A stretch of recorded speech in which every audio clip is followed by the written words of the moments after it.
Hello everyone, welcome to economics by Visha and Arpita. So इस video के अंदर we'll be seeing the distinction between the new classical Pareto optimality, new welfare economics and social welfare function. So this is a continuation of the previous video. इसमें हम previous year के questions भी देखेंगे। So first let's see the difference between all the four of them. So new classical welfare की अगर बात करें तो इसके अंदर सिर्फ ये चीज़ पता रखे, जो प्रॉब्लम है सोशल वेलफेयर की, that is on the base of the cardinal measure of utility को लिया गया है और इंटरपर्सनल कंपैरिजन ऑफ यूटिलिटी को लिया गया है। परेटो के अंदर ऑप्टिमल, अगर ऑप्टिमैलिटी की बात करें, परेटो ऑप्टिमैलिटी तभी मैक्सिमाइज हो सकती है जब सोशल वेलफेयर जो है that is being satisfied by various marginal conditions, जो प्रोडक्शन, डिस्ट्रीब्यूशन, एलोकेशन की होती है अमंग ऑल द प्रोडक्ट्स। इसमें उसमें जो हमने पहले पढ़ा था that is the new classical, उसमें कार्डिनल मेजर ऑफ यूटिलिटी को लिया गया।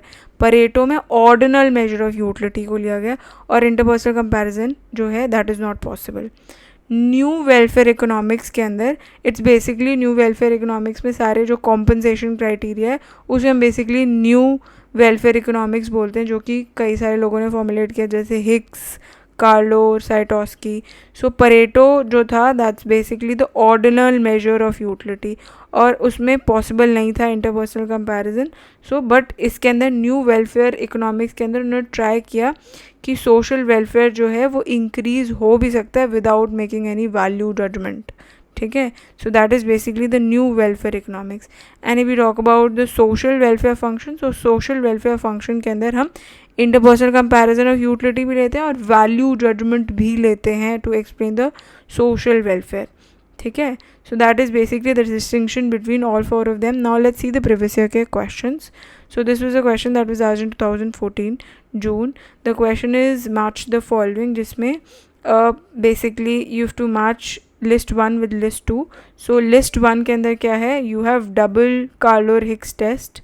So double criteria जो है this was given by Saitowski. Compensation was given by Carlow and Hicks. Social welfare function is given by Bergson and impossibility theorem is given by arrows. So accordingly इसका जो correct answer है that is B.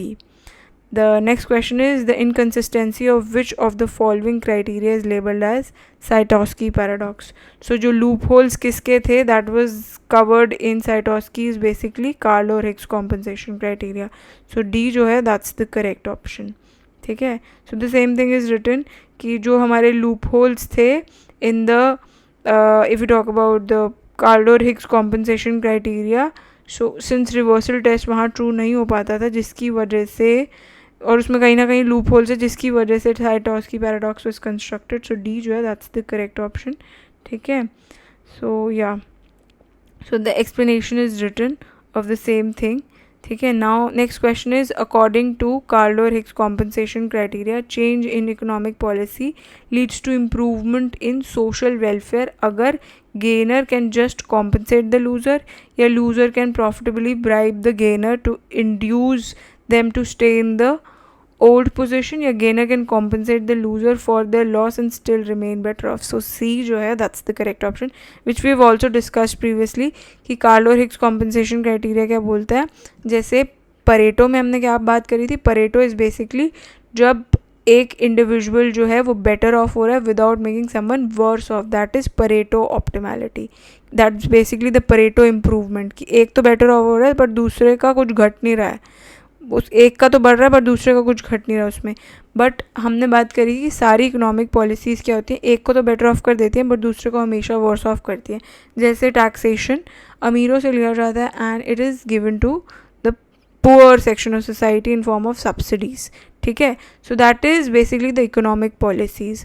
So Carlow-Hicks compensation criteria बोलते हैं कि जो gainer है, मतलब इस केस में जैसे एग्जांपल हमने लिया था, that's basically taking from the rich people से टैक्सेशन लेना और पुअर को सब्सिडीज़ देना। तो इस केस में रिच जो हैं they are the worse off people जिनसे टैक्स लिया जा रहा है, और जिनको सब्सिडीज़ दी जा रही है they are basically the gainers. कि गेनर जो है वो लूज़र को कॉम्पनसेट करें फॉर द लॉस और वो फिर भी बेटर ऑफ पोजिशन पे रहें। सो that is basically Carlow-Hicks compensation criteria. So third जो है अकॉर्डिंगली सही ऑप्शन बन जाता है। ठीक है, सो आई होप आपको previous year question as well as distinction between all the four of them अच्छे से समझ में आया होगा। So yeah thanks for watching, bye bye.